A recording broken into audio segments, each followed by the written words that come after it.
So we're going to just pick up from where we left off. So today we're going to get the hat with the clock coming twisting around it, and the Cheshire cat, and we'll try and get some more of her face, her lips and things done.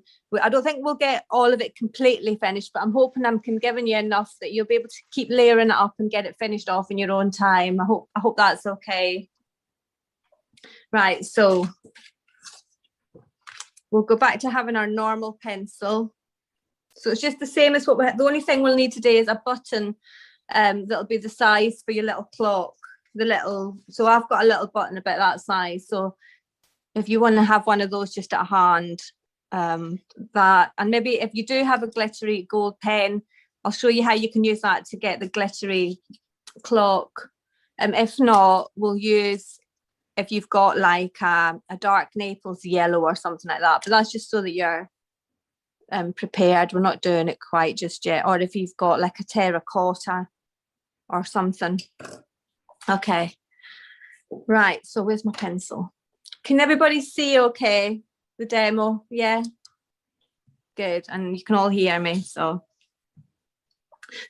when we were doing it last week, we created this little mark up here where our cups were going to end. That's going to be the start of her hat.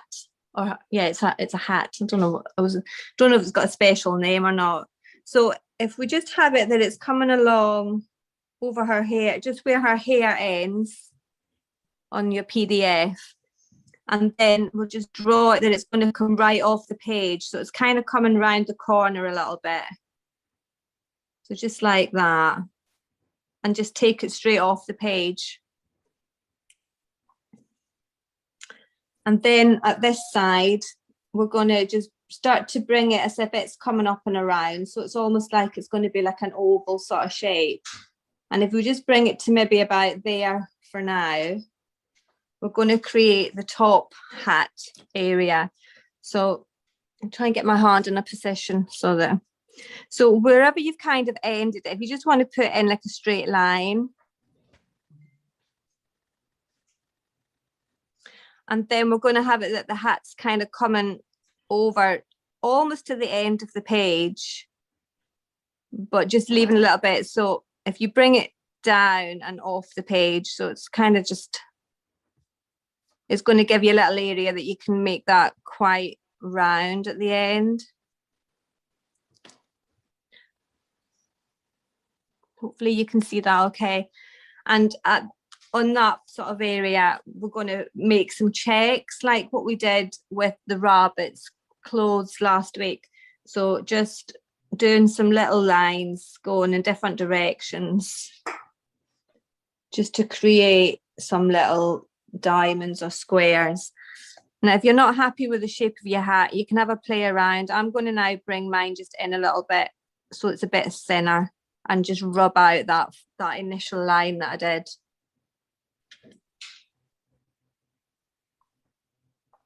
And then you can finish off your hat by just bringing this line in to that line that you've just done. And then also, if you want to rub away the line that's inside here so that you've just got it quite round here, and then we're going to create a different line that's going to come down. This is going to be the ribbon that's going to go round the outside. So if you do that, and then if you use the shape of the hat you've already done, just to draw around.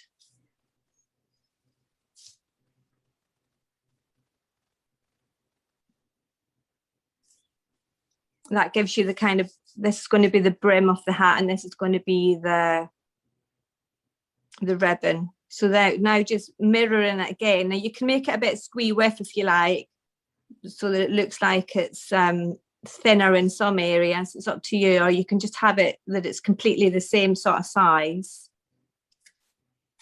and just take it off the page. And then inside this ribbon that we've done, if you want to start creating just some little lines coming through it, then it'll start to look like it's folds. So I'm just going to do it like it's coming straight along, and then maybe coming up to the top, and then having another one coming through that. Now you can do as many of them as you like. You can have loads of them, or you can have just a few, just a couple, and it just makes it look like the ribbon's a bit folded. Now I want to have having like an ace card or something that's as if it's tucked into this ribbon. So I'm just going to create a little oblong square, but just kind of have it that it's slightly tilted up, so it looks like it's almost been folded a little bit, and then just bring it down. And you can have whatever card that is, whether you want it to be a heart or a diamond or whatever. I just did it as a diamond, and I just drew a little diamond in the middle. You can make it more like a card if you want, and have one up at the top corner as well, and just try and mirror that, but I just did it as a diamond. Right, so hopefully you've managed to get a hat. So once we start to colour that, it'll start to look like a hat. And if you want to try and get your clock hanging down from it, pardon me, I'm just going to get my button just now and just figure out where I want it to hang on my picture. So I'm having it just sort of in the centre of where the middle cups are. And then I'm just going to draw around that button. So just use your button as an idea of where you want your little clock to be.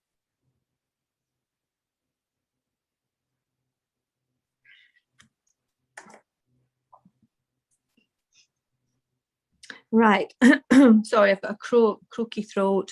So we're doing similar to what we did with our last clock, in the sense that we're just going to now draw a little, another circular line that's going right round the outside. And it, again, it doesn't have to be precise. You can have it as quirky or as whatever way you want. So just doing the little line and then another line where we're going to get the little time marks, whatever you call them.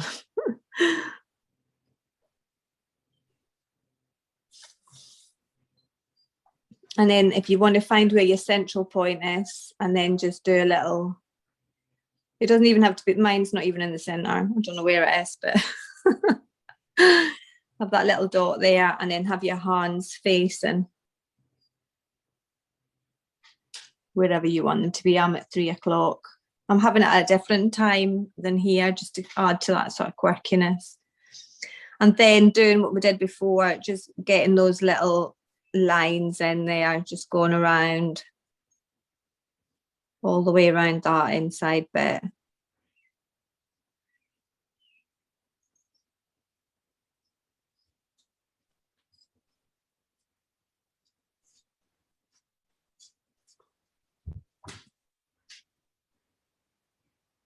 I think somebody's got their features. I think you've got your sound on. I think I can.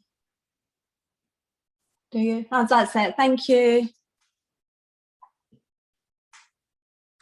And then at the top of your clock, you want to have some little loops that are going to start looking like it's holding on to it. So I just literally do a little circle at the top of the clock, and then maybe another one next to it.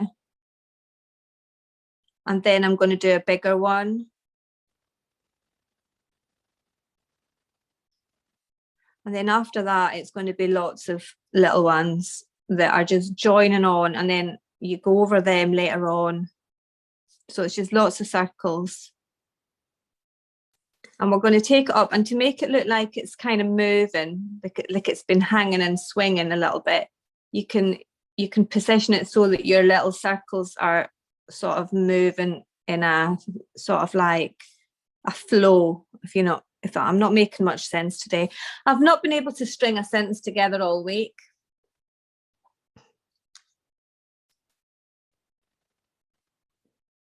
So it just makes it look like it's moving. And then just bringing them all the way up. And then when you get to the top of your hat, you just let it go around the corner. So try and have a little circle that's almost like a half circle, so it looks like the rest of the circles behind your hat.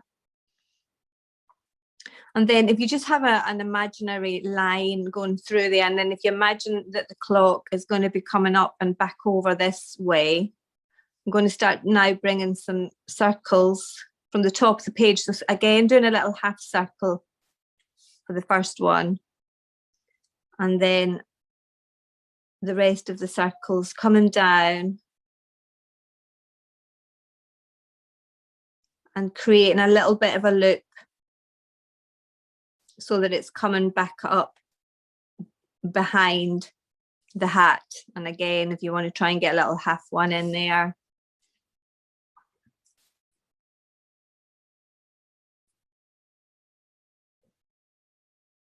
And then once you go over that with your either your ochre or one of your goldy coloured pencils, you start to make it look like a chain, and you use your black pencil to make it look like there's a little shadow in underneath. So we'll come back and we'll do that once we start colouring the hat. I think if we can draw our Cheshire cat, and then we kind of know all the elements we've got, and we can crack on with getting them all coloured. Right, so I'm coming down to the bottom of my page, and I'm going to start with his smile. So because I want his smile to be coming, just that it's at the bottom of the page. So, Dee, could you, I'm really sorry. Could you move the paper up a little bit? Because I can't see the bottom of your... Oh, can you not? Oh, yeah, that's better. Oh, yeah. sorry. It's just no, that's okay. It's just my pictures, for some reason, of everyone are at the bottom. So I can't... Oh, are they? Yeah. You can see that. Can everybody else see that? Okay. Yeah, okay. You're frightened the life out of me as well. I just hear this voice coming out of my phone. Right, so we're going to just have his mouth, that it's going to be coming down and just kissing the bottom of the page, so that we can imagine the rest of his face is under there. So if you want to, just from the edge of the page, just start to create a big smile. So like a big, just one line.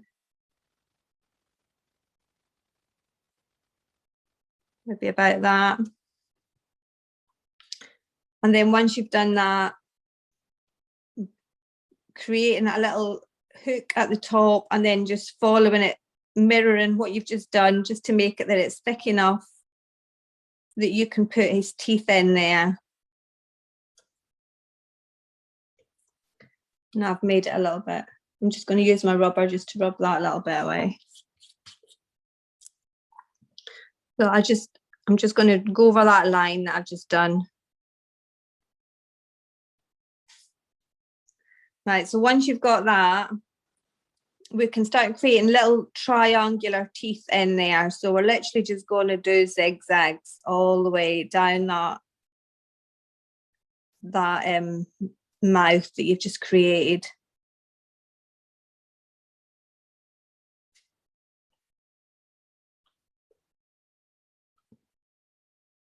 And then we kind of want it that it's just a half face that he's got.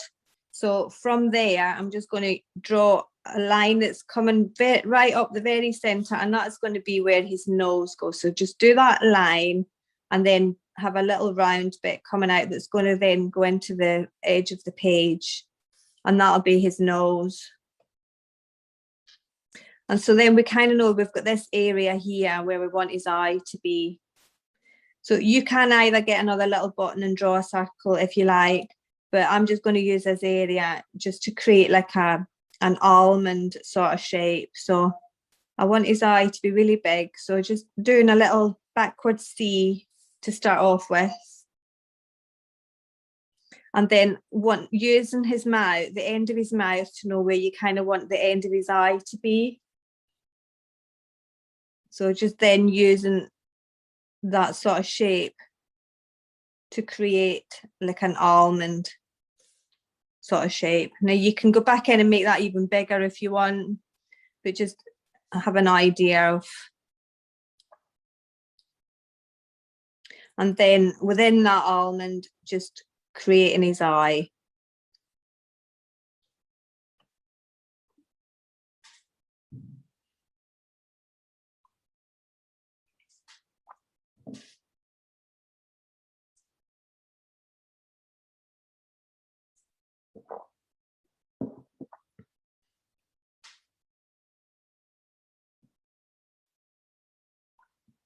Has everybody managed to do that little bit? Yeah.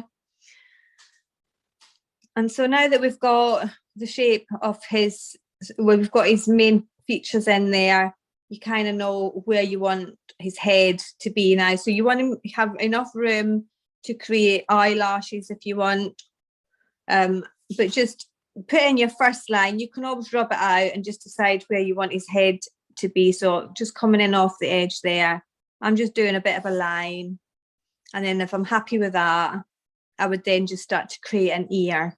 So I've brought his head maybe to the center of his eye, and then the rest is going to be an ear. So just by lifting up from that line a little bit, just starting to create an ear shape. And then coming in. Now it's going to have kind of ziggy-zaggy sort of fur coming out here. So you can either draw just a line just so that you know where his face is, or you can just kind of leave it and use your pencils to create the zigzags. But I'm just going to do a little bit of a line there, a faint line, to make it look like it's round and coming in off the page. And then I'm going to use this area between here and where the toadstool starts to create his body. So because you've already got this shape here, it's an ideal shape to have his tail curling up and around it. So just find where you want his shoulder to be. And then just coming along the bottom of the page. I mean, you can have them higher up and fatter and things if you want, but it's up to you. And I'm just going to now use this shape of the toadstool just by curling a little bit there, just imagining that this is going to be where his tail comes up and round. And then once you get maybe about there, create it that it comes round into a hook.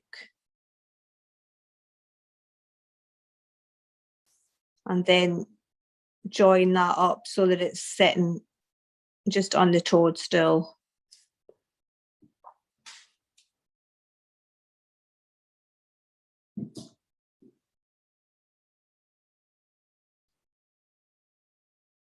And so I want to give him a crown as well, so that we're bringing in the element of the queen.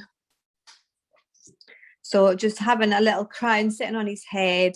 So using where that line, where his head is and where his ear is going to start, use that as an area just to create a crown that's just kind of coming up and around just a little, just so it looks like it's a little bit crooked. Just do that line. And then coming down so it's like a spike. And then the same again to give a central spike.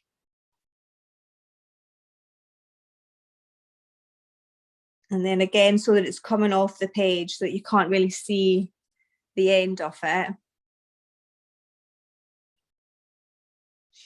And then inside these spikes, if you create another one coming out from the center, so from here, coming up and down,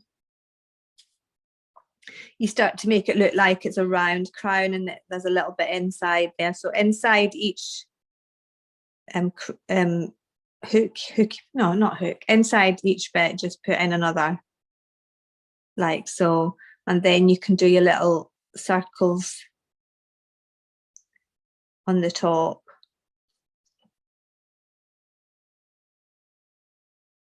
And then once we start to colour that, we can make it look a bit rounder. Right, so before we start colouring her hat, I think we should get some of her hair in. And so the way I do here is I tend to start with my lightest colours first and then build up for it to get darker and darker. So I've kind of got her hair that it's goldeny yellow. So it's got mostly yellows and golds in there. So if you want to just find a selection, I'm using Faber-Castell and Prismacolors today. Just a selection of creams, yellows, golds, and maybe like a terracotta and some brown. I'm going to use like a Van Dyke brown and a terracotta and a Naples yellow, along with some polychromos as well. So it doesn't really matter. Just try and have a selection of shades, and you can have even more than that. You could bring in like a burnt sienna or a ochre brulee or whatever. Just have a little selection, and then whatever your lightest colour is with your selection, that's what we want to put down first. So I'm having my cream first. Actually, I might not even be as light as cream. I'm going to go for this sable one first. Right, so I want to make her hair look like her hair is moving in this sort of direction. So that's the way that I want the pencils to go.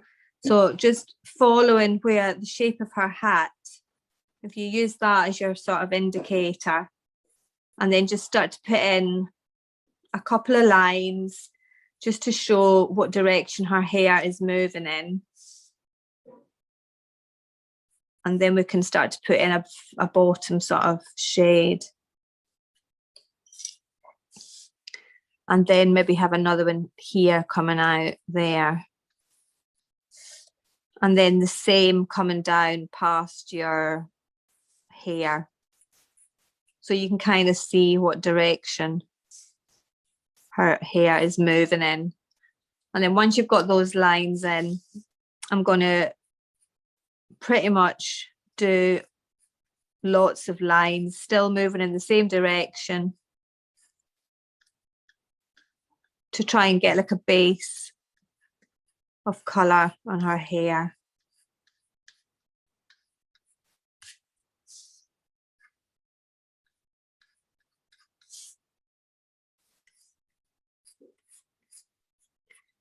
And if you want her hair to look like it's in a bit of as if it's kinking into the clock, you can put other lines in so that it looks like her hair is going to be moving around the clock, and it just makes it look like you've got a little bit of movement in there. It'll start to show up more the more layers we put in.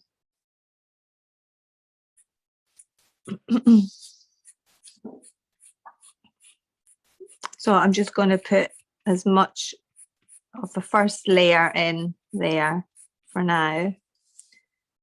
And if you want to find just a couple of areas where you leave a little bit of white, you can create a little bit of a shine in her hair as well. So I'm just going to leave a little point just in here that's going to be just white.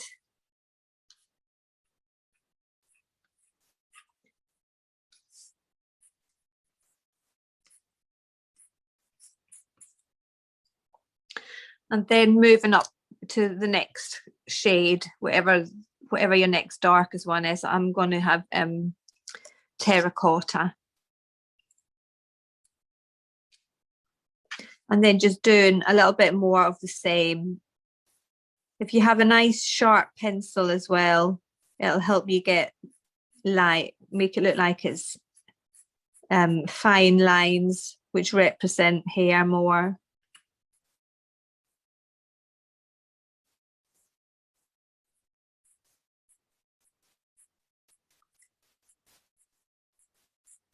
So hair takes lots and lots of layers. So we'll try and just get a few in just to get it that it looks like her hair, and then build up on those layers.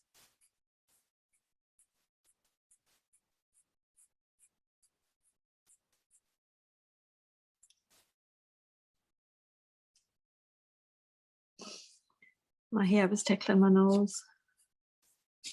Well, now I'm not in the picture with her hair, am I?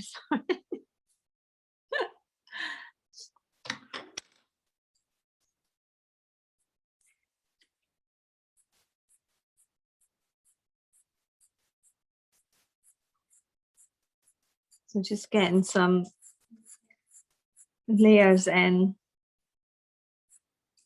And then every now and again, if you just have a darker line and you start to emphasize those lines again, just every now and again, to help you see where the movement is.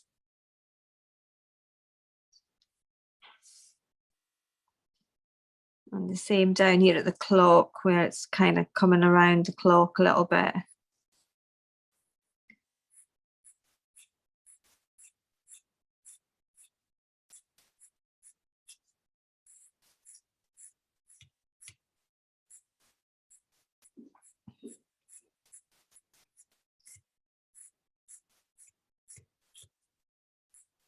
If you want her hair just to be straight, just do it straight lines. And if you want it to be curly, just put little curls in every now and again. And you can always do it straight to begin with, and then at the very end, start to add the curls to make it look curly.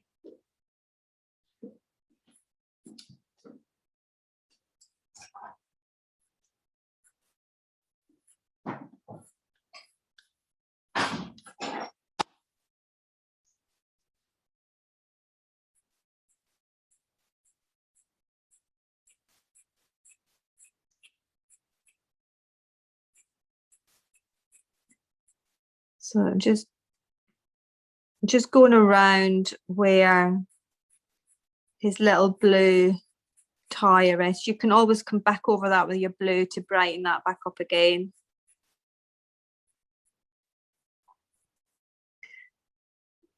And so around the clock, if you just have your lines coming up and round, then it'll start to make it look like it's like a bit of a curl coming up and over. So just starting at the clock and then swooping your lines up in that direction.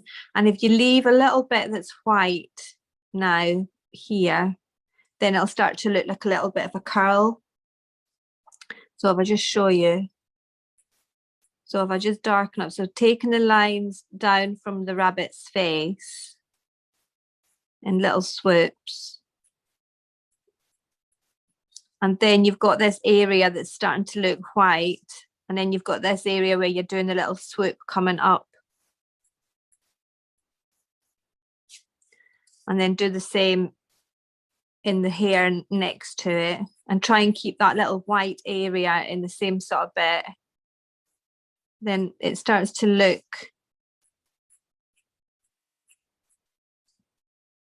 So bring this down and in here.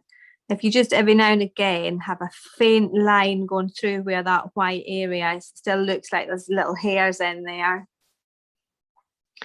And then if you do it a bit darker, again, the darker one, the same, we'll come back and do that. But that's also, we've made a start on that little bit. And then just try and get the hair to come up round the hair's face, the hair around the hair, around the hair's face. So again, when you get to the top of his head, have your hair swooping out. So starting on that line and flicking it up.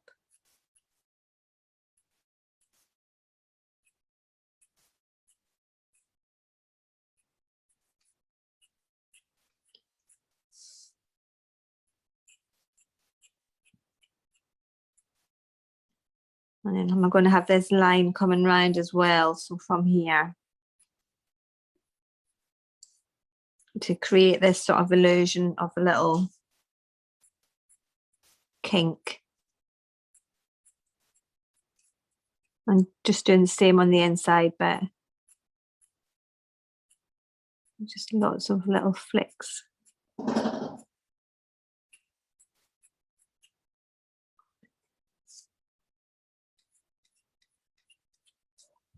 So we need to work at having that sort of colour, that sort of tone all the way around here. But I want to show you now just by getting a little bit of a darker tone. So I'm going to use, this is an ochre brulee. If you've got just another shade of brown, maybe a warmer one, doesn't really matter. It can be a dark, it can be a walnut brown or whatever. But as long as it's a bit darker. And then if you do the same again, if we flick it out, moving in the direction that you want the hair to move in, right from that clock.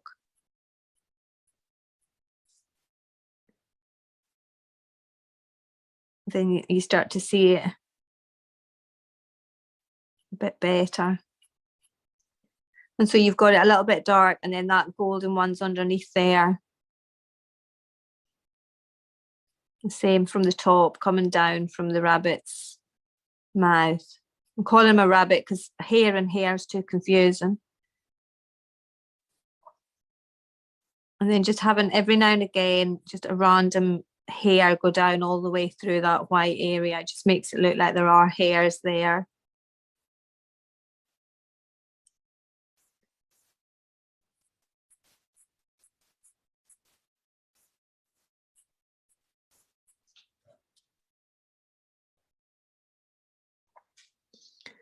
And then if you do it even darker again, so if you have like you could use a black or a sepia or an even darker brown on that area, just going around the clock. So just on that line where the clock is, just do a little bit of a shadow.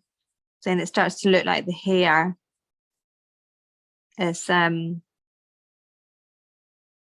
clock is causing a shadow in the hair. And then just drag a couple of those hairs up into there as well. Hope that's making sense.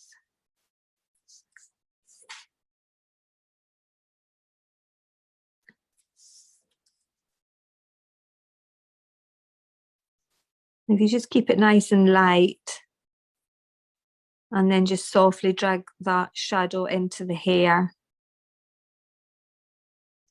it'll look more realistic. So you kind of want to have this shadow coming all the way around now, this clock, and then that's going to be in the rest of the hair once you start bringing all that colour down. So I'll use this ochre one again just to bring some more hairs down.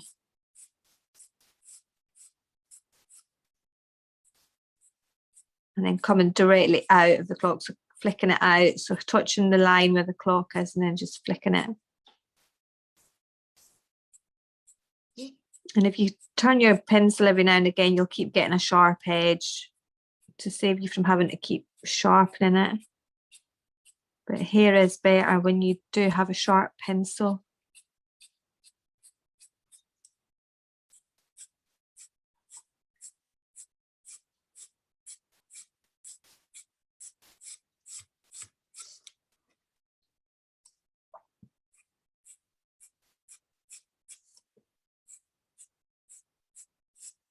So just lots of lines coming down from there. And so the same idea will apply with where his foot is. So everywhere there's something's coming into something, you kind of want to create a little shadow. So the shadow here would be coming off his coat and his leg. So if you just want to use like a darker brown or whatever and just drag a little bit of a shadow coming into the hair, and same underneath the clock.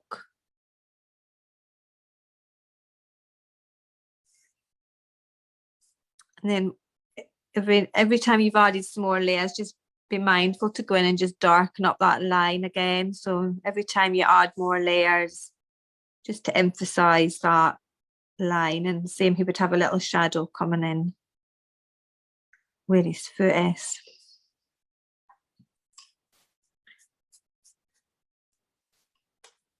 So we've got a lot more hair to do. We'll come back to this because I want to get her hat started and we want to get some colour into the hair as well. So let me think.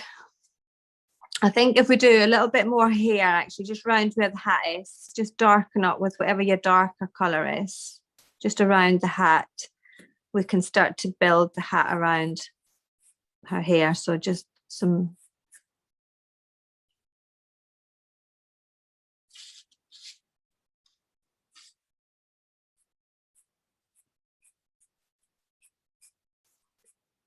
just building up more layers, more strand.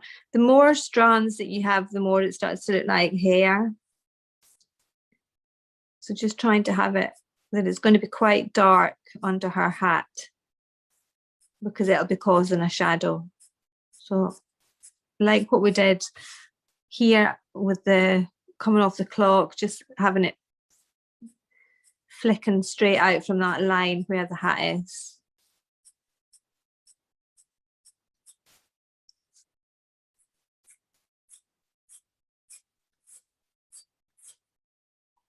And then you just keep building them up.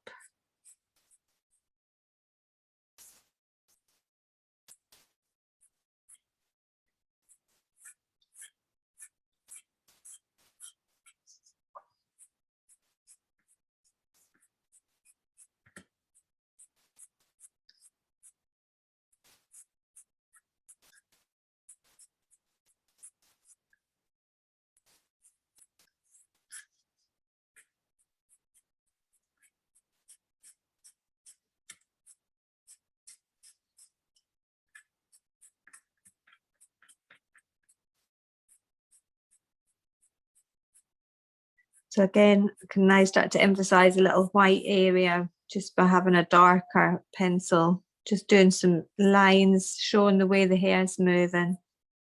So coming up and around, and it's coming around the corner there.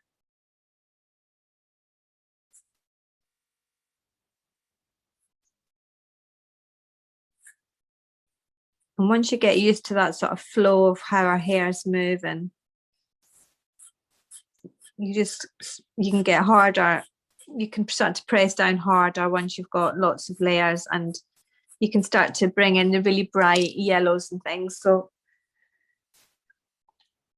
we'll do our hat now, I think. We'll come back into our hair. So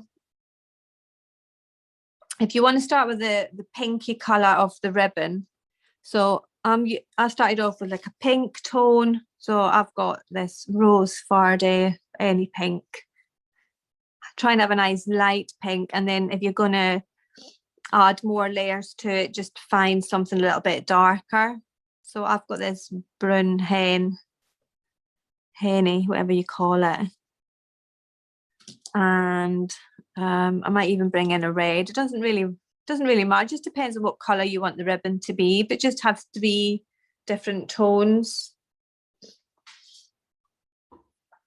And then if you start with your lightest one, and we want to have some white areas inside the ribbon. So having it at its darkest at the outside, so start with your pink, and then just put in your first sort of layer there, and then find an area where you want it to be a bit whiter. So I'm just going to draw a line there, and I'm going to have this bit at the top that's a little bit whiter, and then colour it all the way down to the fold.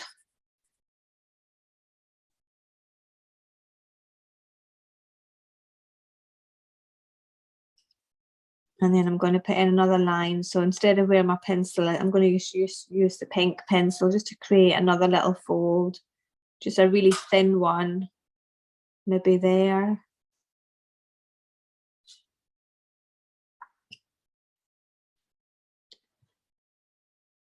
And then colour a little bit more pink underneath, but just leaving little areas where you can have it white as well.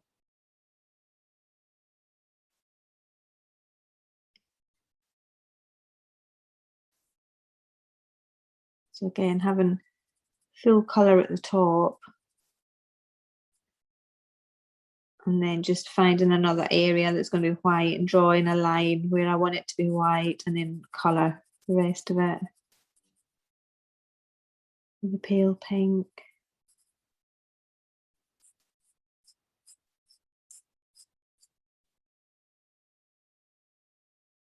So there, by doing that, I've now managed to get a base layer, and I've found some areas where I want it to be white as well. And then if you just want to darken up those lines, just go over it with your pink pencil. And then we can build up to a darker colour now. And then doing the same again, I'm just being mindful that I want it to be at its darkest at the end here. Have I got pinkier tone. Let me just see.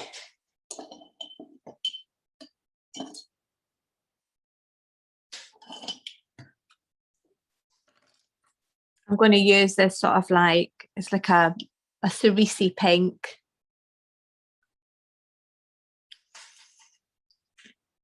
Just to brighten it up a little bit.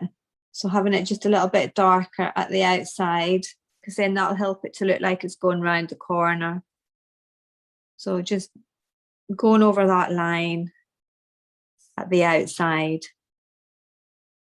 and then dragging the colour in so that it gets lighter. So it's dark, really, really dark at the end, and then starts to get lighter.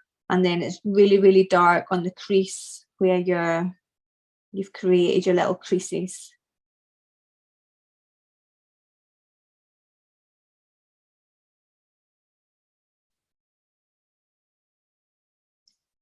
And then just literally going around where the creases are, just darkening up.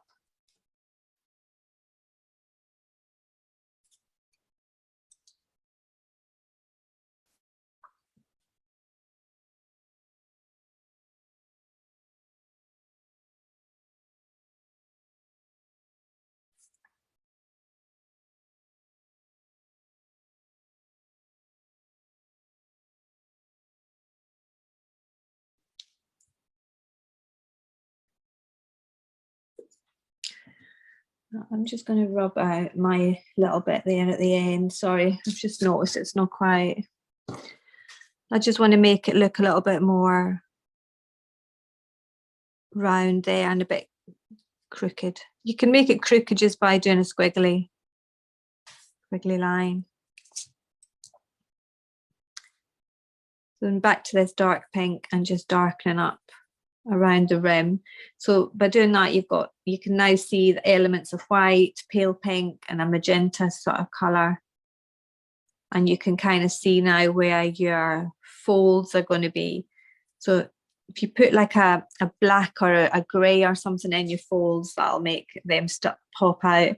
But I'm just going around and just really darkening up around that sort of area.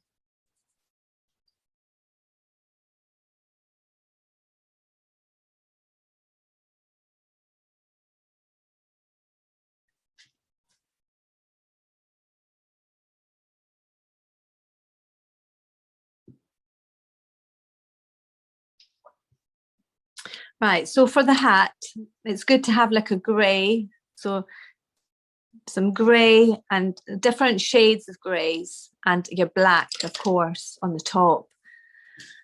So just try and find maybe two shades of grey. So I've got like quite a pale grey and a darker one, and then the black would go on top of that.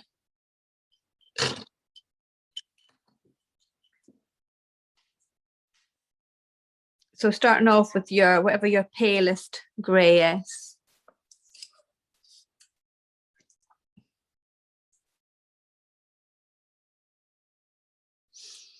Then just starting to get a base layer onto your hat. So pretty much colouring all of it with your grey to start off with.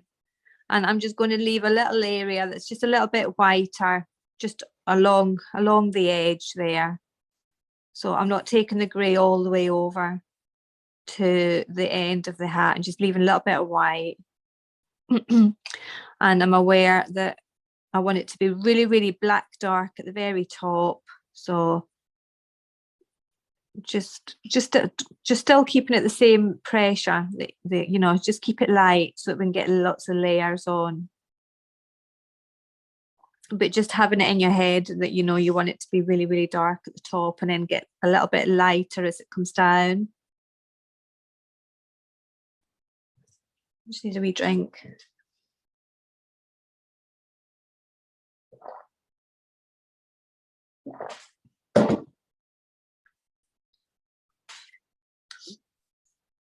And then the same at the bottom.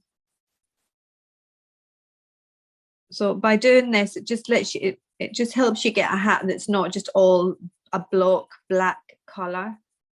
It's nice when you can see different tones in there. And then just, I'm going to have a little white area that's going along the bottom here. So I'm just going to do a little line just to show where I want that to be.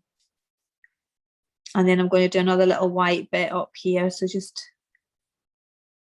using my grey pencil just to sort of mark those out.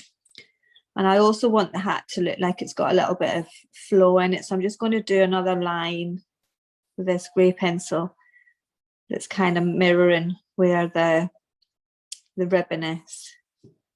And then continuing to colour the rest of it with the grey.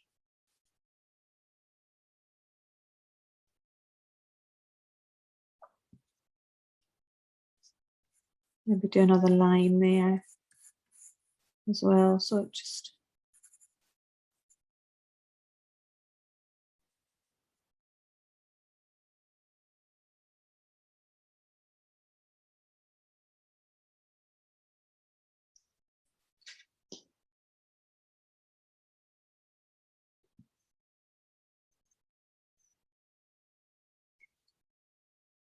if you do an extra little grey line just along the rim there, then it'll start to make the hat look like it's flicking up a little bit. Right, so hopefully you've got that sort of first layer of grey, and then move up to your next shade of grey and do the same. Just get another layer on. Oops. And just try and keep that little bit that you want to be white along the edge. Now, if you're going to use like a gold pen, you can go right over the top of those circles that you've done. If you don't have a gold pen, I would just try and keep them. Don't color over the top of them yet. You can kind of go into the edges of them to color in later on, because you want to put your gold or your yellow pencils on them to help them stand out.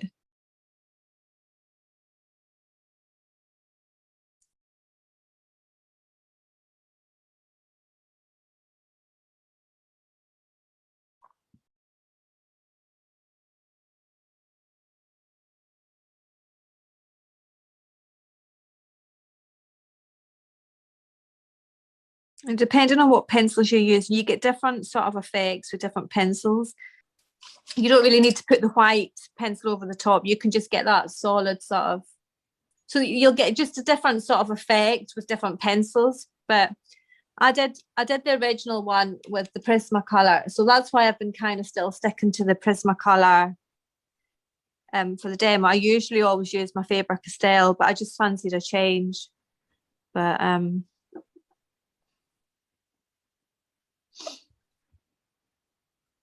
just building that up, just lots of layers with your grey, and then eventually you're going to go over that with your black. But if you start off at the end with your black and then just drag it in faintly, you'll start to get this faded out area down at the bottom, and then eventually it'll be white.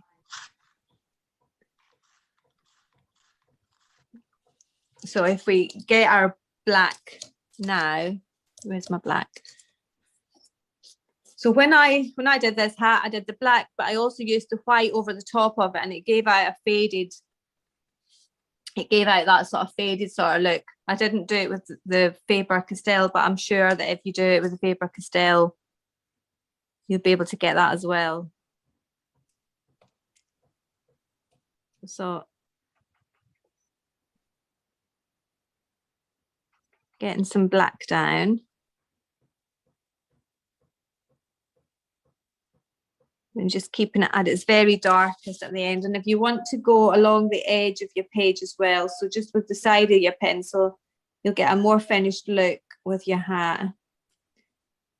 If you just go right along the top there with the side of the pencil, and then drag all that colour in. And then once you've got a layer or so down, start to press it in hard and get it that it's burnished the way that we did with her eye.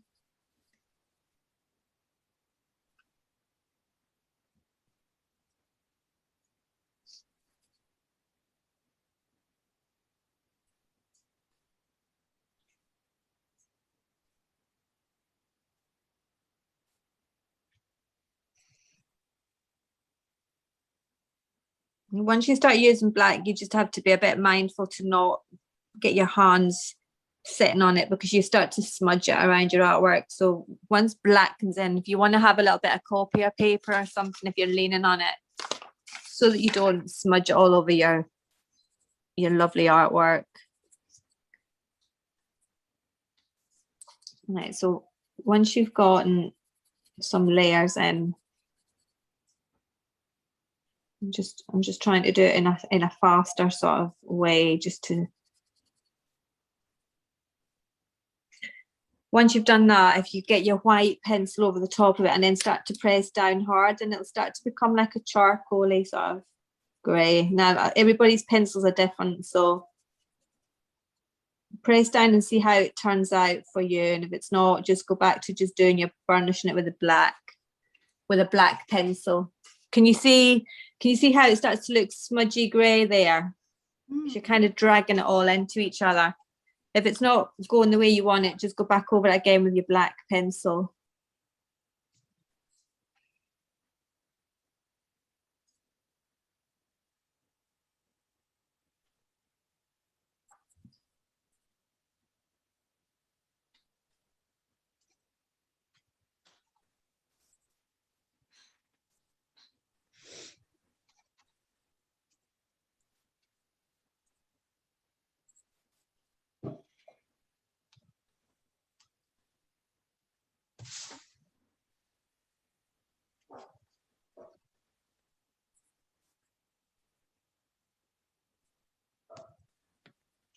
So there, I'm just now going to go back over that with the white and smudge that in.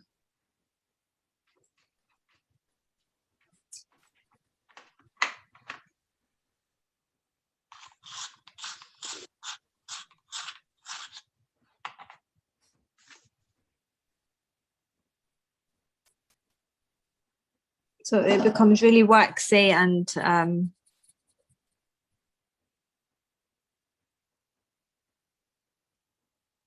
waxy and shiny, I suppose, when you do that.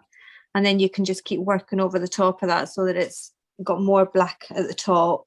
And then it just kind of makes it look more like it's coming down into a lighter sort of tone.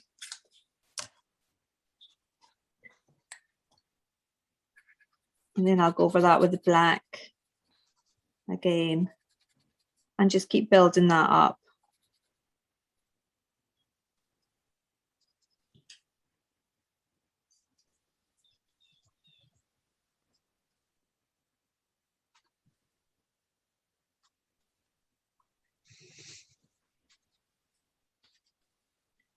So I'm going to have it that it's at its darkest in at this area next to the card, coming into where the ribbon is, and then it fades out and gets lighter at the top.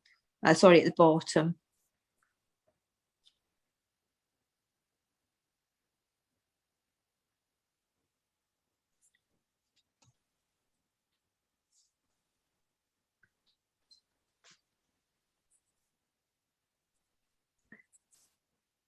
It's quite a long job, isn't it? It actually feels longer today than what it did when I did it first time.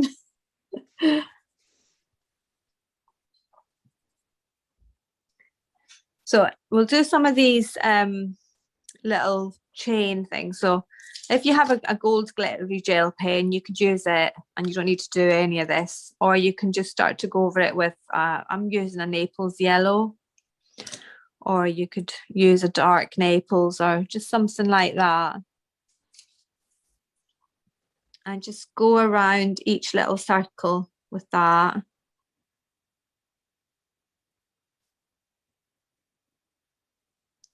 Now, if you press down hard and burnish it, then that'll stop you from being able to colour over the top of it with a different one. But you just have to press really, really hard.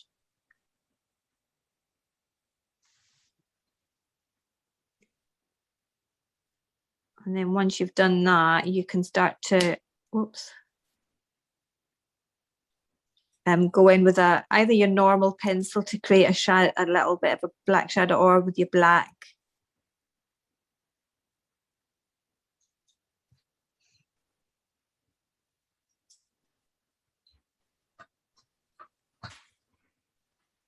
Doesn't the time fly? There's our first hour up already.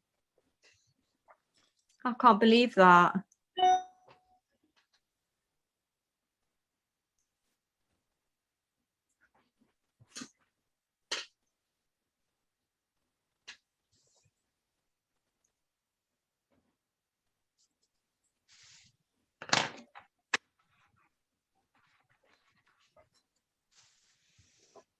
And then same with the big one, and if you just keep going over it and pressing hard, you start to burnish it.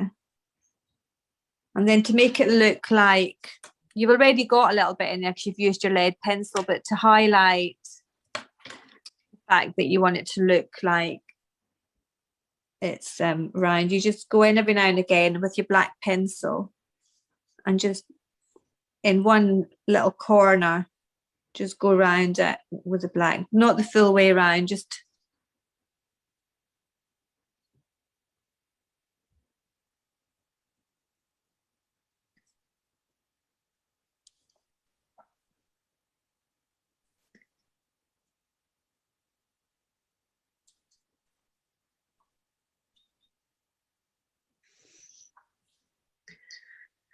and so if you've pressed down hard enough down there, then you should be able to go over that a little bit with your black without seeing it. But if not, you just go inside it and colour inside it. Just colour around it.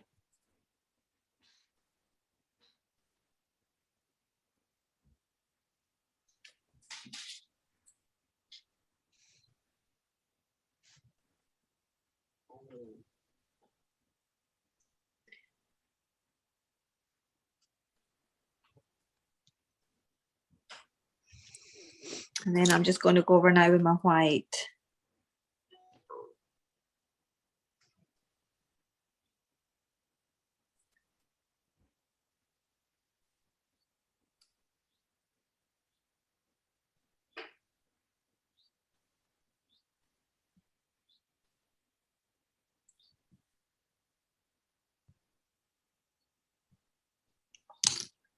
And then back to my black and just get this really dark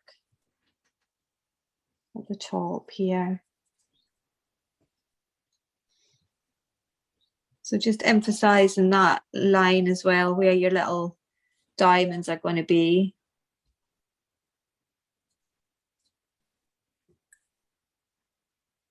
And then emphasising the line as well, where the hat ends.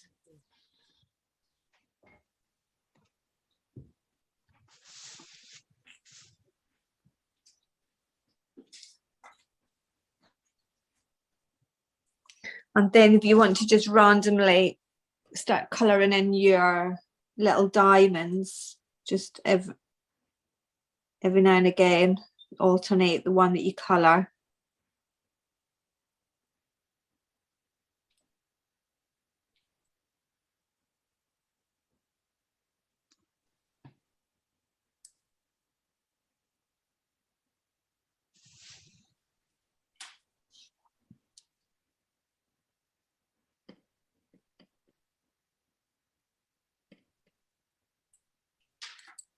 And so it's just a case of continuing to just keep going over that hat so that you've got it really, really black in some areas and fading out to get lighter in others.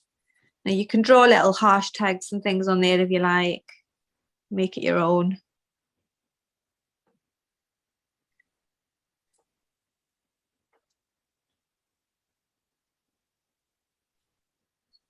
And then we need to do the same with the bottom bit, but I want us to start colouring our Cheshire cat as well and get our hair's jacket done and some of her face as well. Right, so is everybody getting the results that we're hoping for so far with our hats and things? Is it coming together? Yeah. Yeah, good. Right, we'll move on to our Cheshire cat and get some of him done. Right, so I'm doing his eye blue, so it's up to you what colour you want to do your eye in again, like what we've done before, finding 3 different shades of whatever colour you're doing and just starting with the lightest and building up to the darkest. So I've just got 3 shades of blue. I won't say what I've got because everybody's using different pencils. As long as you've just got 3 different shades of blue. Right, it's moved up. Can everybody see the cat okay? Right, first of all, I'm going to use my normal pencil just to do a line right down the centre of that eye. And if you can keep it that it's just like that, or you can make it that it's kind of gone into a bit of a diamond shape just by doing a little diamond. And then I'm just going to start with the lightest colour and colour most of the iris. Have a couple of little bits that might have a little bit of white in there just to make it shiny. And then building up the blues so that it gets darker and darker. And having it that it's at its darkest all the way around the outside.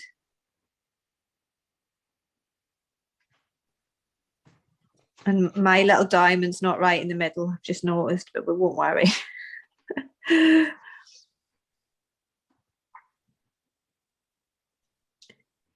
And so like what we did with her eye, just darkening it up right around the outside.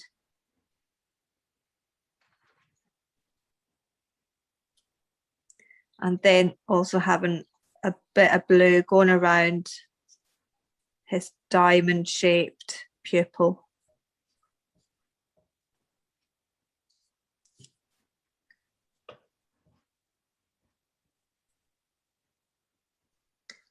And then again getting darker. And so keeping it at its darkest right at the outside.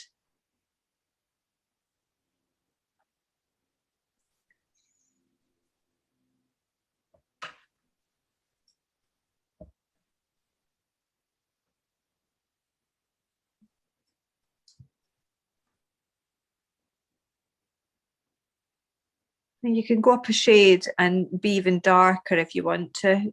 You know, there's no rules, it's just got to be 3. 3 is just a good starting point. And just keep building up your colours. So I'm just doing the same by just going around the outside. And then with my black, start to go right round that, the line of the eye.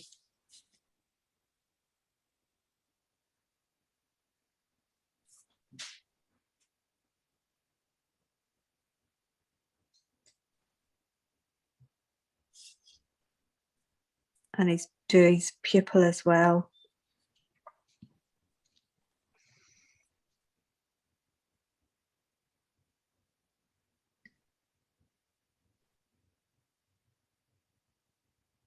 I'm pressing hard to burnish in there as well, just I'm not putting any other colours in there.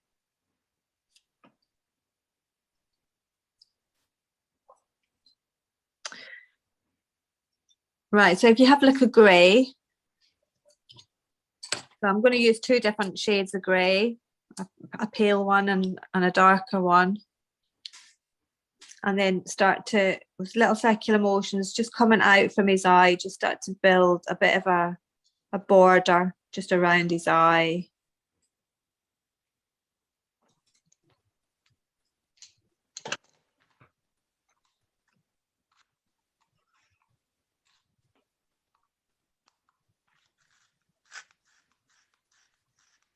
And then the same with his mouth. I'm just going around the outside of his mouth with a pale grey.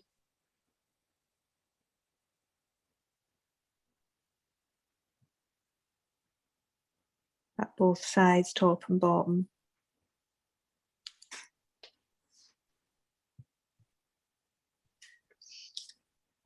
And then with the darker grey, you can start to create either eyelashes or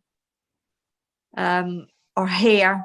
Mine was a kind of a combination. It was eyelashes that weren't really going in the right direction, more like hair, I suppose. So just doing little flicks coming out.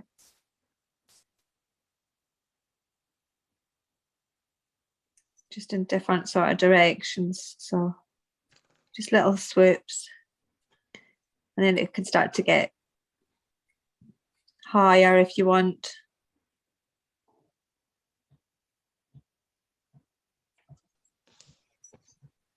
And once you start to go over them with some black, they start to look a bit thicker.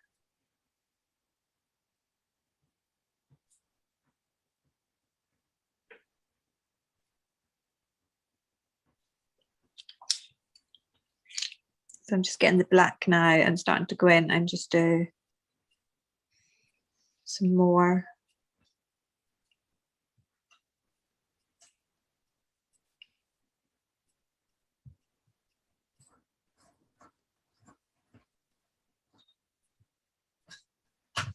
And so just every time you do another line, you're just making it look like there's more and more hair there.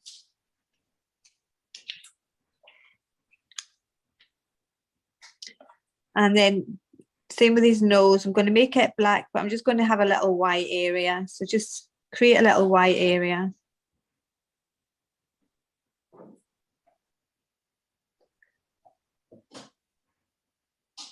And then just having the black go down the side of the page.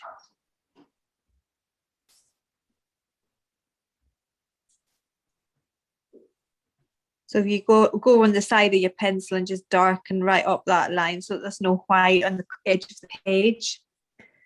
And then use your black pencil just to emphasize all those little zigzags that we've done.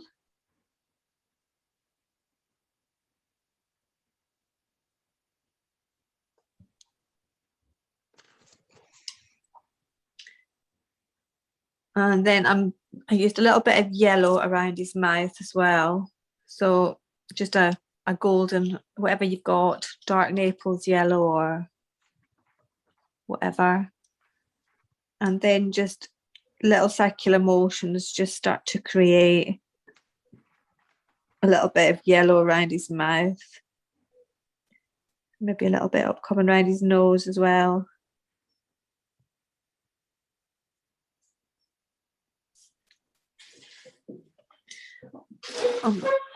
So sorry for that noise. My back's a bit twisted there. And if you've got like a little bit of orange and pink, we'll do his ear.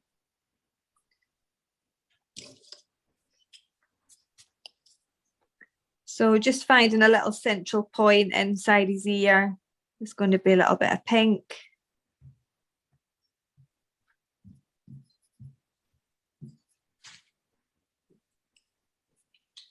And then going over the top of that, maybe with a bit of orange, and just keep going over that with maybe reds and pinks, just to darken it up and just do it with little lines so that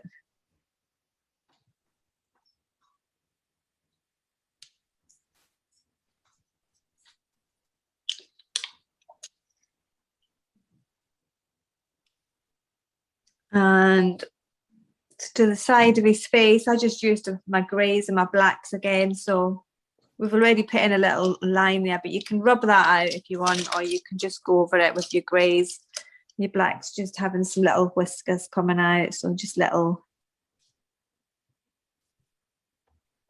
flicks and some coming down. So just change the direction of them a little bit. And then a few just going up the top of his head as well that are going to go into the crown a little bit. Just a few hairs there. And then you can just have a few maybe coming out of his ear. If you just do little random lines, you can kind of get that effect. Right, and so do his crown. So 3 different shades of yellow.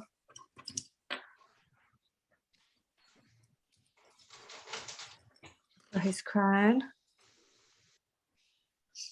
And I basically just went around the outside, leaving a little white bit in the center of each little short peak bit. I don't know what they're called. and then having it at its darkest inside. So the ones that are at the back, having them darker and then still coming up around the side, and then just building up your colours to get darker and darker. So it just, if you have a little bit of white in the middle, and then the same, just going to kind of had the inside of the little circles white. We're just going around the outsides. And then just building it up to get darker.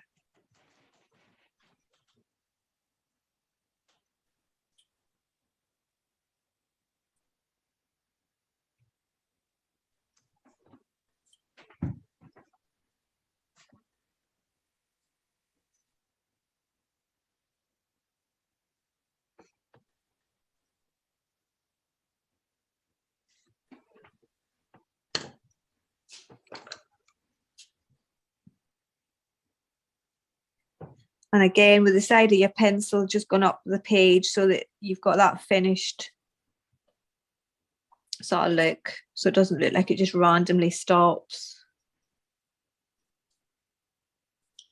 And again, if you've got like a glittery pen, like this one, you can go around the outside where then it's really nice. I really like glittery pens. I'm just going to do it. Just sort of going around the outside lines with it. But if not, just use your darker. Can you kind of see the glitter on that? Can you see it shining a little bit? If I do that. Can't really, can you? And then if you also get a grey or a black or a brown, something dark, just to darken up inside this little bit in there to make it look like they're behind.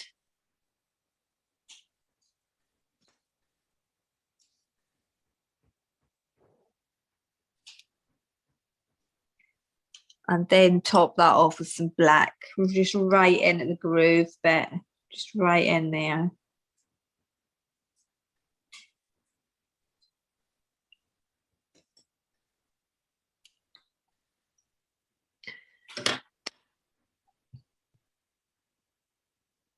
And so if you've got like a browny sort of colour as well, just for around his eyes.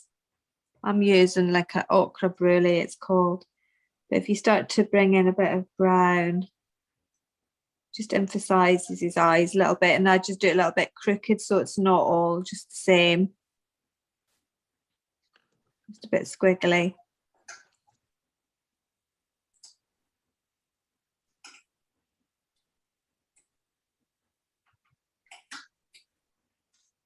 I always get a cat crunching in every Zoom, every Facebook Live, a cat eating eye arms. Can you hear it? No? The crunching. What was I going to do there?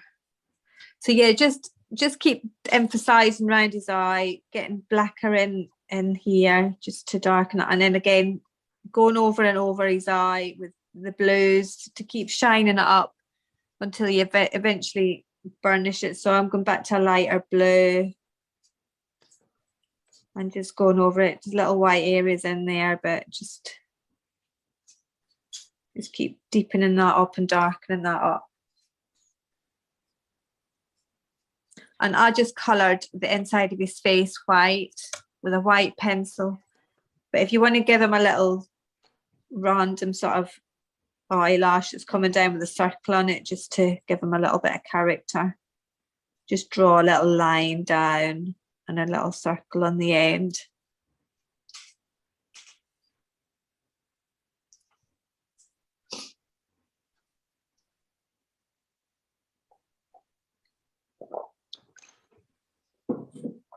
Right, so his body needs to have some little lines in it which will get coloured black. So if we just draw in our little lines all the way along. Oops, I pressed too hard.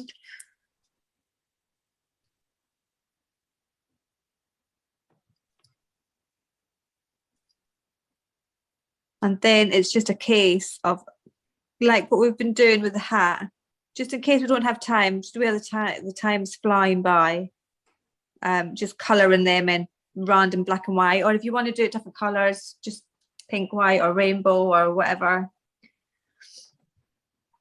Want to do her lips. I want to get her lips in, then we'll colour in our hair's jacket as well. So if you have a normal pencil, we're going to go right through her lips, so just with a line, and just have a little bit coming out into her face. And then just getting some shades, whatever colour you want her lips to be. Mine kind of built them up to be a bit of a burgundy red. So I'll start with like a pink, a pale pinky colour. And then I'm going to use like kind of a magenta and a red together.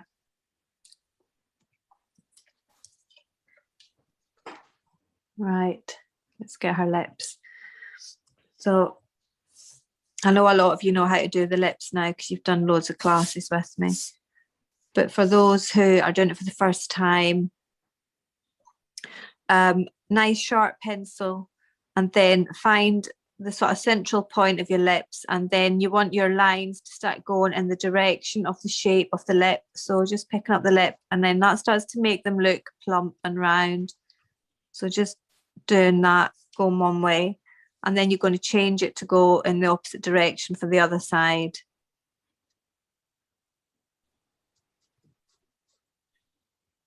And then doing the same at the bottom. So find your sort of central point and then come up.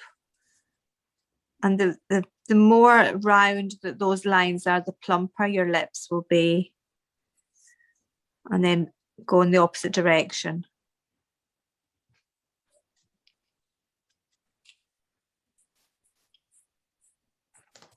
And then doing the same, coming out from where the lip parts. So you want to have your lines coming down from there as well.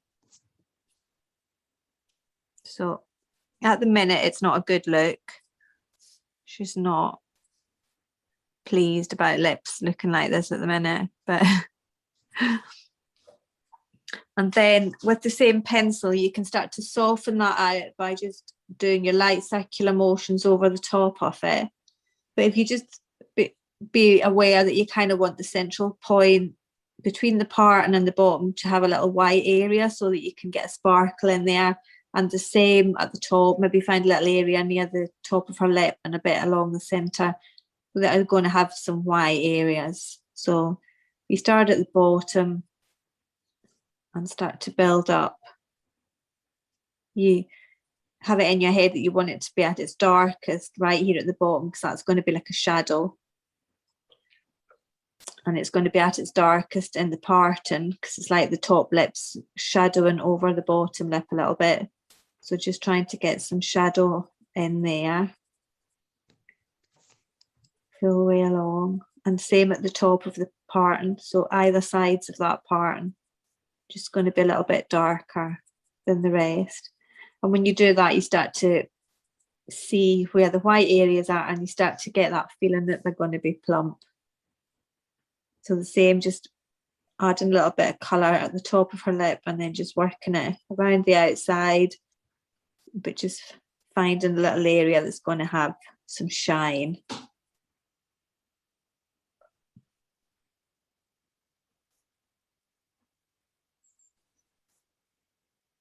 And then it's just a case of continuing what we've done, but just by building up the colours, like what we do, just building up to get darker and darker and darker.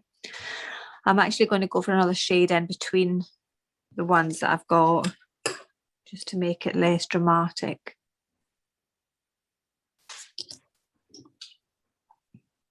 I'm going to use this peachy colour just to go over the top a little bit. But the colours aren't really important. It's the layering it up and the keeping it really dark at the bottom and in the middle and at the top. That'll help you get that round, plumpy look.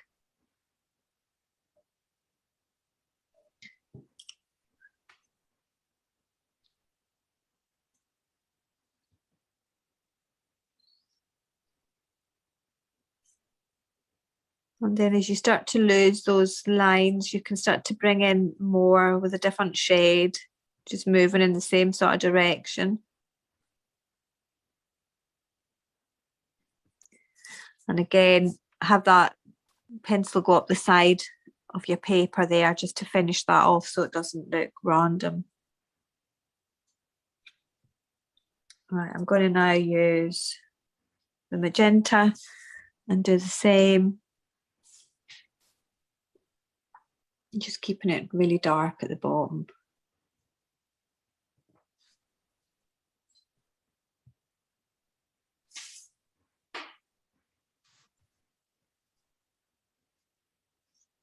And then I just go along and do other little lines coming out from the pattern.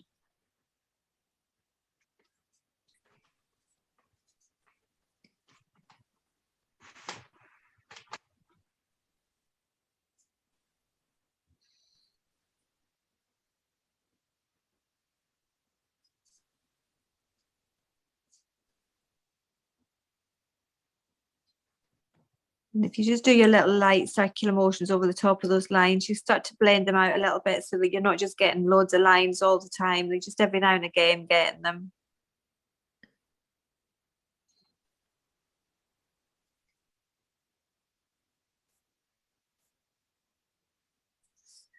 And then the same going up to the top. Just little flicks coming out from the pattern.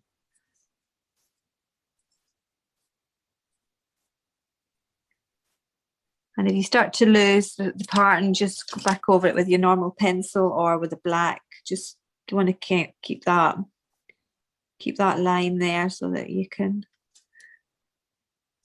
see it.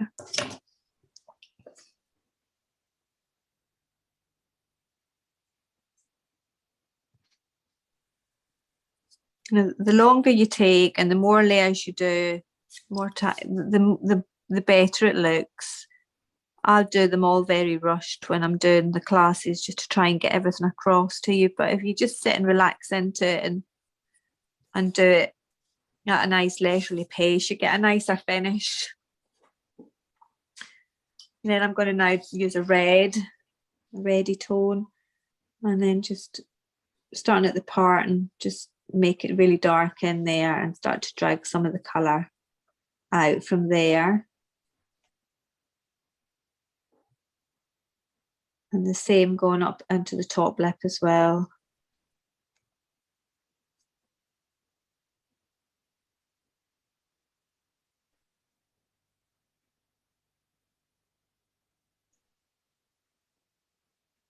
And like with everything, the more you do it, the better you get at it. And the more you do it, the more you discover what your pencils can do and what you can do.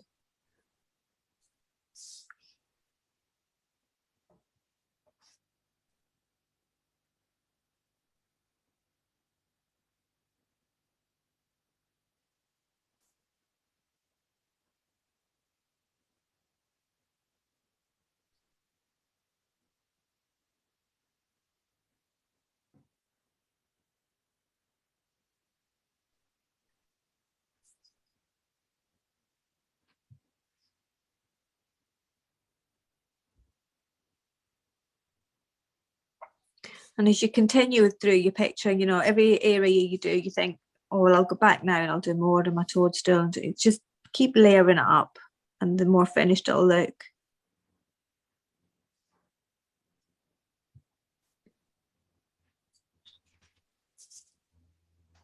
So I'm just trying to darken in at the very end where it's coming off the page, just so that it looks like they're coming off the page and they're not just...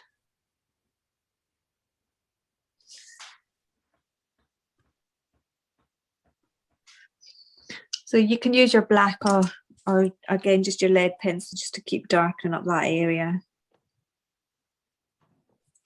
And again, underneath where her lip is, it's good to have a little shadow in under there. So if you want to use your black pencil,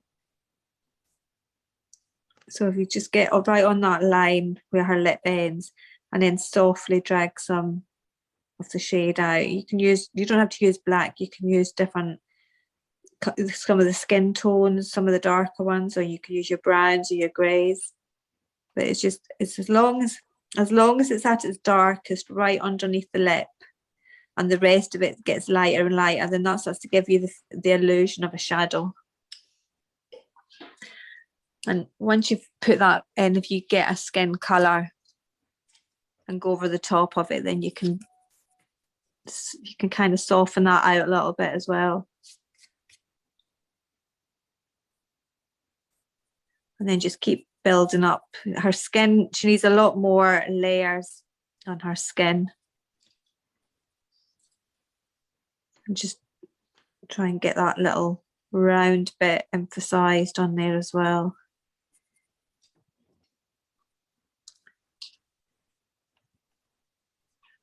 Get her nose done as well. Right, so with her nose, I'm using like a peachy colour.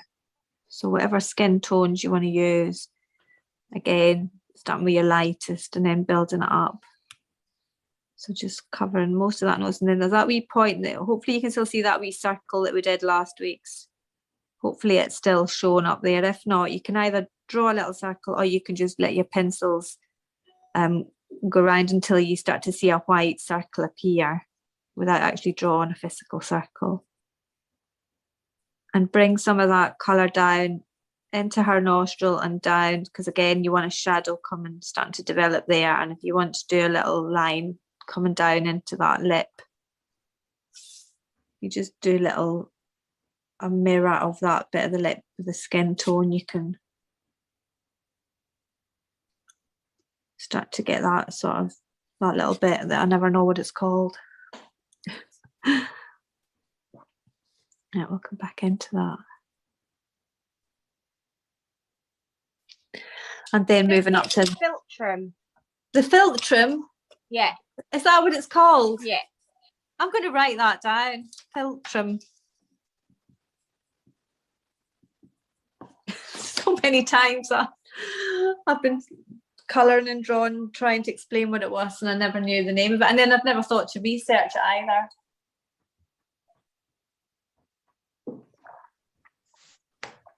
And so then finding a darker shade with your skin tones, pinks or browns or whatever.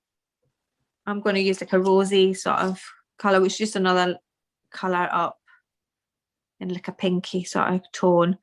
And then going around the outside, if you keep it at its darkest at the bottom of the nose and just around the outside at the bottom there, then that's when you start to build up the illusion of it being round. So just slowly build up the darker shades.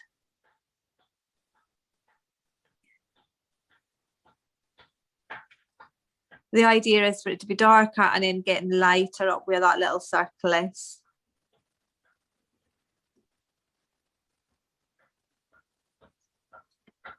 And again, bringing some colour in underneath as well.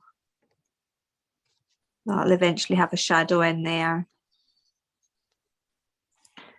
And if you're starting to lose where the nostrils are, just use your normal pencil just to draw them back in, and eventually you just use your black on that line.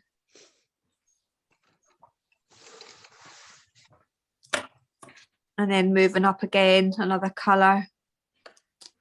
I'm using a pink.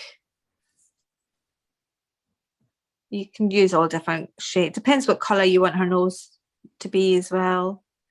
But I tend to do them kind of pinky browny colours, and again just working from the outside at the bottom and then just building it up so that it gets darker.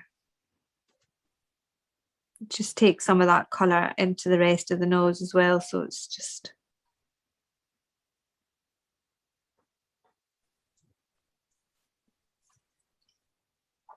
and I tend to do as well. Sometimes I do a little line along the top, or sometimes I just do a little line coming down around the side there, just like a little crease.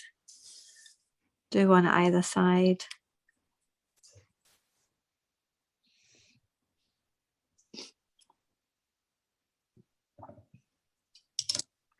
And then move up to another colour. I'm using a brown hen. Brown hen. This sounds like a Scottish bird. And then just keeping it on the outside. Have a play around with different colours, but doing it with this in the same sort of way, and just see how different you can get your noses to look, but still have them looking quite round.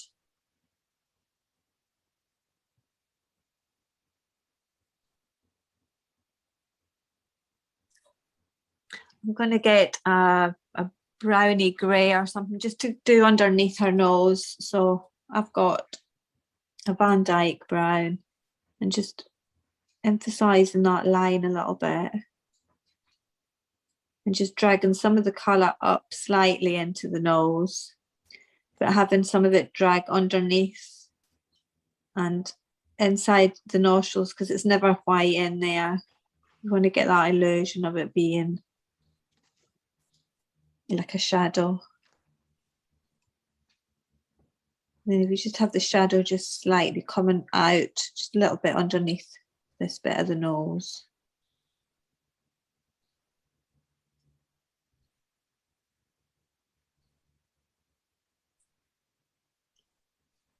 And then just darkening up that area again, just directly where the nose is, and that starts to look like a shadow. And I'm going to darken up inside here as well.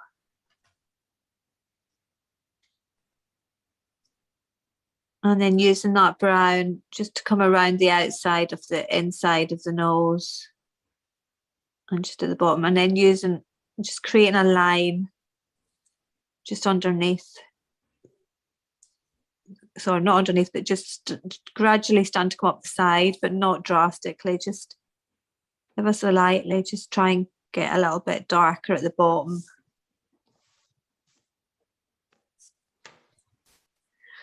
And then if you've got your black, you can emphasize that nostril now, just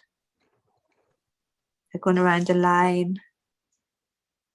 And then it starts to look more like a shadow in there, hopefully. And again, just a wee bit underneath as well. And then it's just a case of continuing to build that up to get darker and darker. So that, and again, just darkest at the outside and at the bottom, and eventually it'll start to, if you want to emphasize that wee circle bit, you can just by adding a few more layers around it.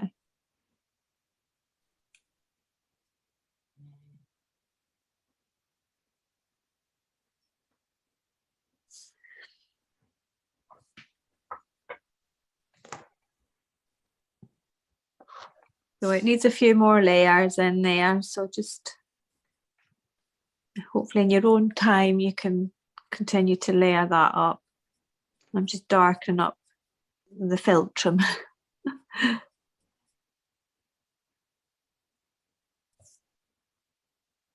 Just adding in.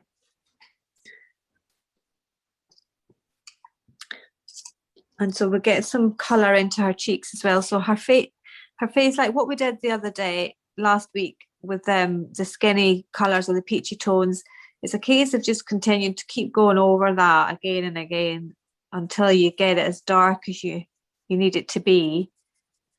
And then you want to have a shadow as well underneath her hair. So if you use either your browns or whatever colours you've been using under her lips and nose, use the same again underneath her hair. So she's going to have like a shadow that's starting to form under here. So we just darken that up and then drag that brown down over her face a little bit to create that wee shadow.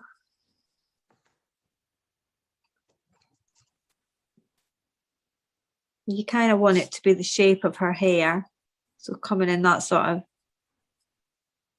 same sort of direction, and maybe less at the top, but just a little bit deeper, let the shadow be a little bit deeper, that it comes down a bit more.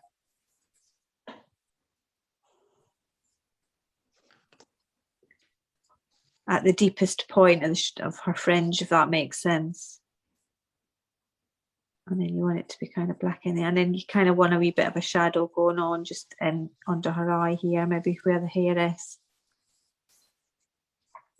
So if you just start to darken up in there, eventually you want that to be a black in there in this groovy bit.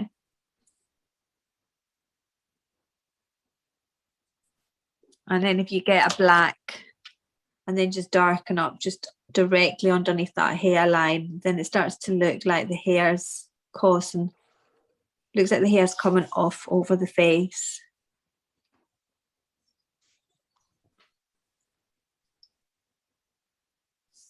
And get that black in there. And then it looks like there's a space between where her head is and the hair, going back a little bit.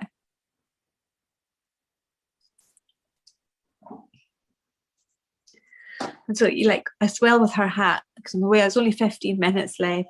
Like what we were doing with her hat there, you still do that on the bottom, but just building it up with your greys and your blacks.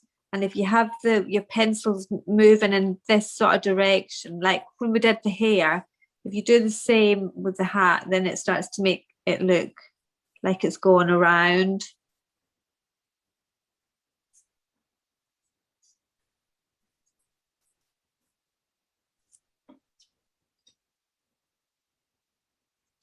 Try and get a little bit of this in. Well, we've still got to colour the hairs. So if the hair, that's just a case of colouring that black and white, just, you know, just leave a space, do one black, all the rest. We'll get a wee bit of blue in for her clothes. So I'll just basically colour this little bit here in blue, just with different shades, building up from a light up to a dark, or just lots of layers of whatever colour you want it to be.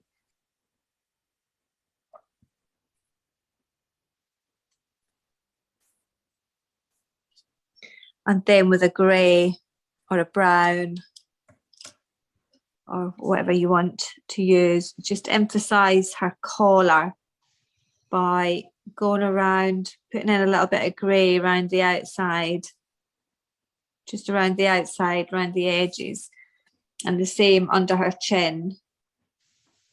So like what we've already done with her lips and her nose and underneath her hair, just doing the same under her chin to let it see that there's a bit of her chin's coming out over the top of her blouse.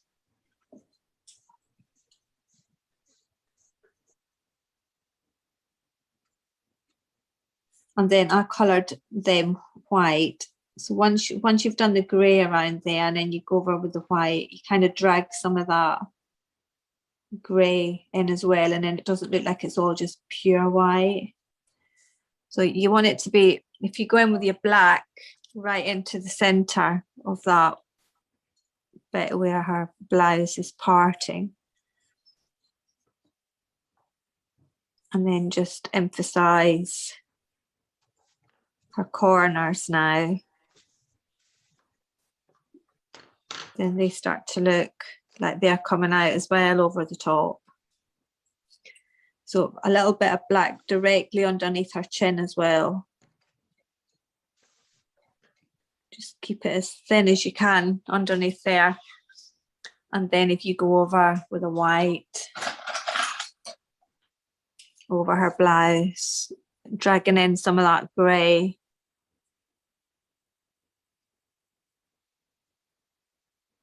And I burnish it straight away in there because I'm wanting it to be just white, but I just want some of that grey to sit in there as well. And then same with the blue of her top. If you just go over it maybe with another shade of blue, or and then burnish it as well, press down really, really hard. Then you get that little bit finished look in there. I mean, you can always drag a little bit of that blue up into her collar as well, just to give a little bit, just softly on the edges, just to make it look. So it's the same idea, just with the black. You want to burnish the black in the hair as well. His eye needs a lot more layers on there. I want to give her a bit of a cheek as well. So I'm just going to use like a peachy colour and start to build in. So starting right on the line, if you start there and then just softly start to bring the colour in, you can kind of see more where you want your cheek to be, and you've got a little bit more control. So I'm taking it right up to her, where her eye is coming down. There's lots of different ways of doing the cheeks. This is just one of them.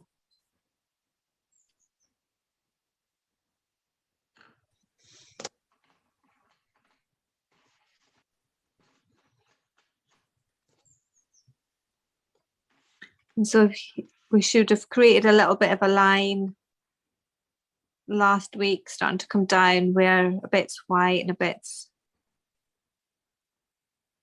So that should kind of indicate where it's going to start getting whiter towards her lip. And then just building up this colour, and then it starts to emphasise as well where you've created the white in her eye. If you get a little bit like what I've just got, that little bit where it's got burnished before it should be, if you do have an electric rubber, you can just flick on it and it takes it away. Top tip.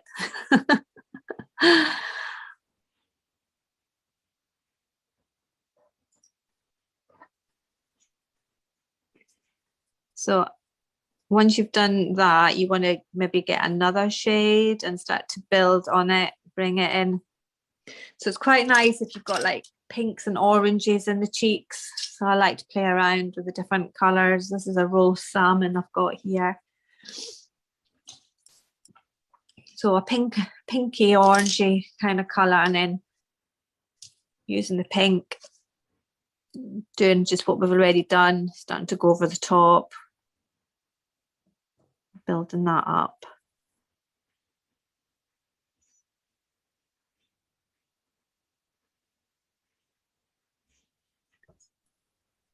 And once you've got a few layers on there, you can start to press down hard and burnish it.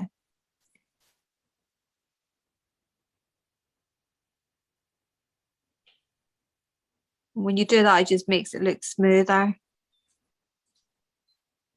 But you kind of want to get the shape of your cheek first so that you're happy.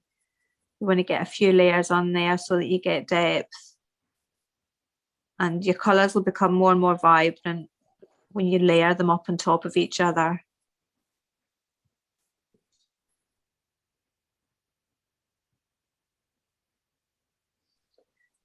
So I'm going to start going over that now with an orange, and that'll really warm it up.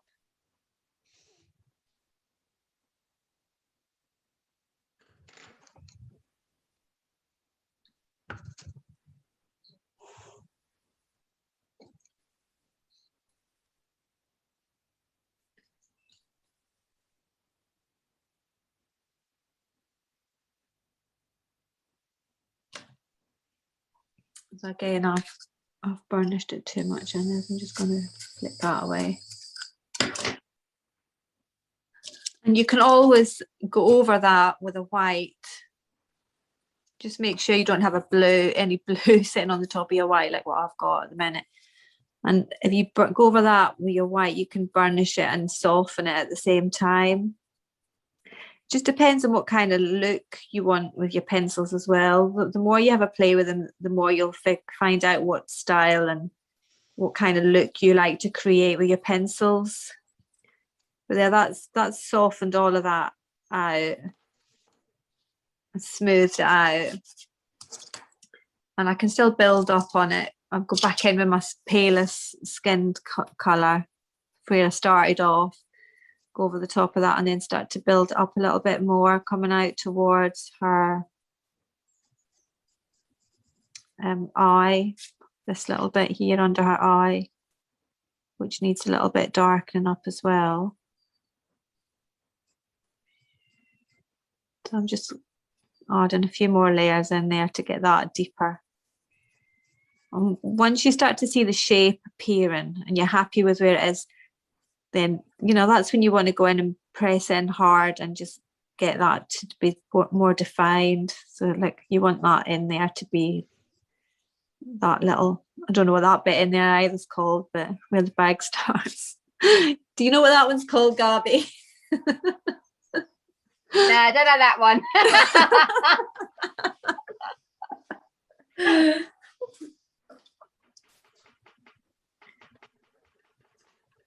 But once you start to see the shape of the face starting to appear, once you've put down your different pencils, then just emphasize on those. Once you're happy and you think, oh, I like that, then start to emphasize on it and press down hard on it. I would like it to be a wee bit darker. So I'm just going to use this Brune Hen one and start to emphasize in here a bit more. You can start to create little lines. So like if you want her to have a line coming around her eye, you can start to use them to do that. But again, it's keeping it at its darkest at your initial lines, and then it gets lighter and lighter. And because I've done that there, I'm thinking I want to bring that in our nose as well now.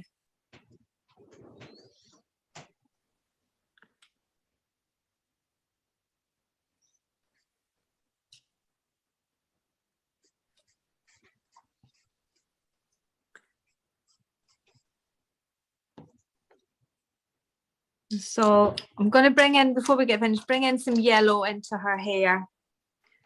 So I'm using a Naples yellow and just starting to create obvious lines in there just by making it really dark. So pressing on it, and then same here.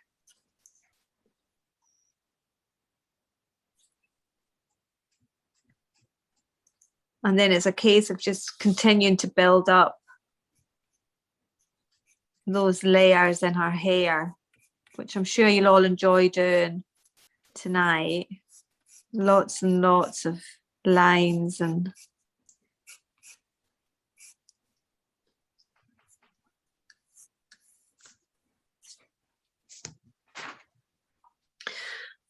you know, when you're using different colors in there, then I'll sometimes bring them into her face. So because there's some yellow there, I would probably bring that yellow in onto her cheek a little bit, maybe at the top, or just find somewhere where I want that to sit as well, just randomly every now and again. And it just warms up the face and it brings all the artwork together. So I'm going to do just a couple of little bits of this rabbit's coat, and then we're at the end, really, aren't we? I don't know where the time's gone. So just using that black pencil as well to emphasize the bottom of his collar, and then just picking up different triangles in his coat. And I pressed down hard on them straight away just to get them coloured and burnished.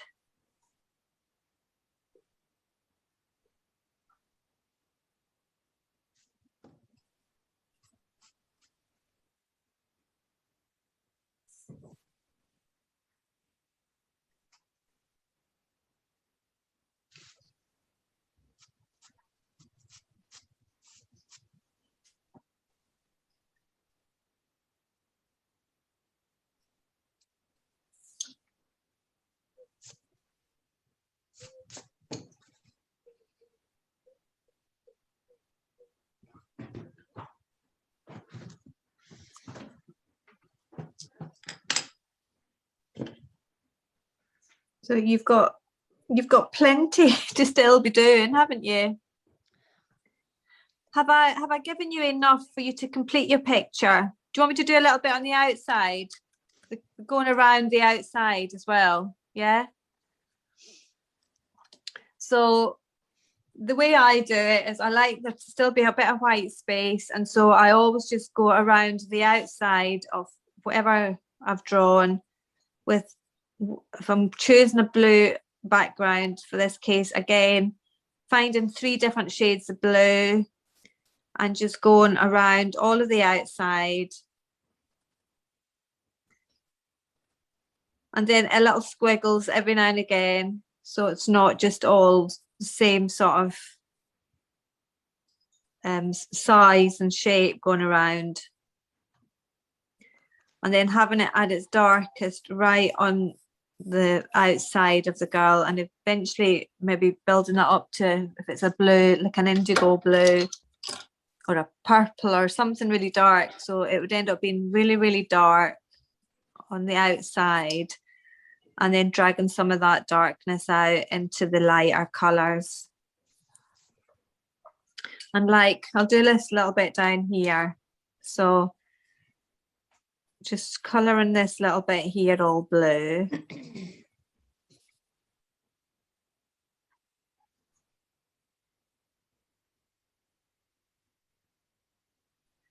So getting like a first sort of layer in, and then getting a different shade of blue, and then maybe just going around the outside.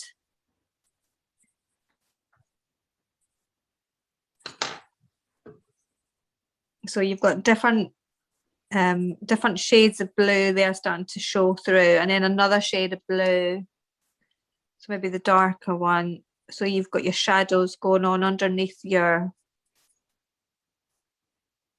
toadstool, maybe just darkening up around the outside and around the outside of the girl. And then again, like what you did with the hat, or if you get like a pale blue, a really, really pale blue, or your white, and you go in over the top of it and press down really, really hard, then you start to drag all those colours together, burnish them together, push them into the page, and then it just starts to look more like a painting rather than a drawing. Hopefully you can see that, and you can go back in over it again and just maybe add a little bit more of the colours you've already got in there and move them around a bit and create little shapes and squiggles.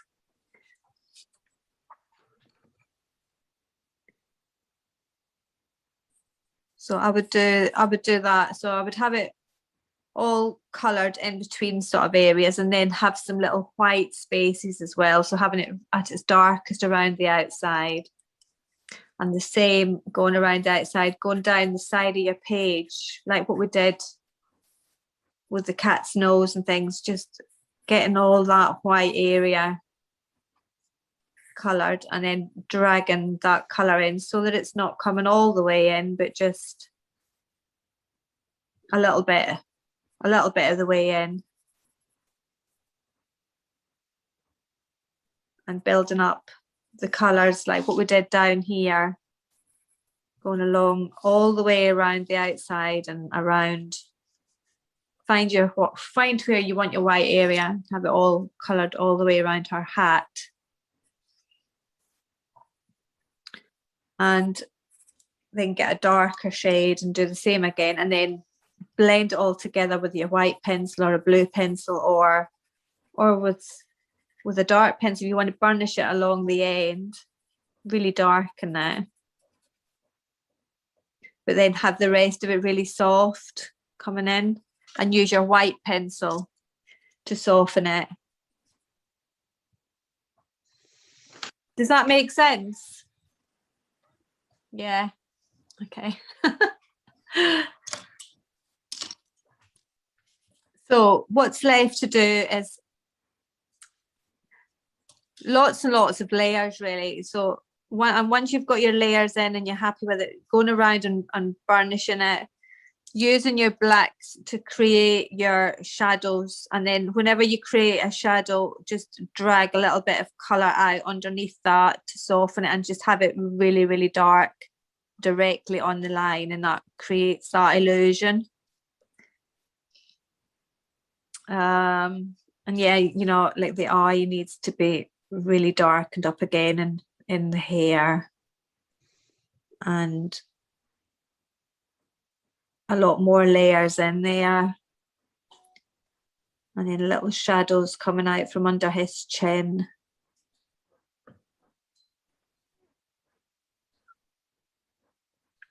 And him to be coloured, which I'm sure you can do, and the same with the hat. Just make it really, really dark and lighter, like what we did here on this hat, where it's getting grayer and whiter at the end. Do the same, have your little white areas, maybe a white area here and a white area there, and then colour the rest of it so that it's dark, and then a little bit of grey. Oh, and as well, what I did was I used little areas within the, so where the toadstool was, I decided I could get a heart in there. So just drawing a little heart.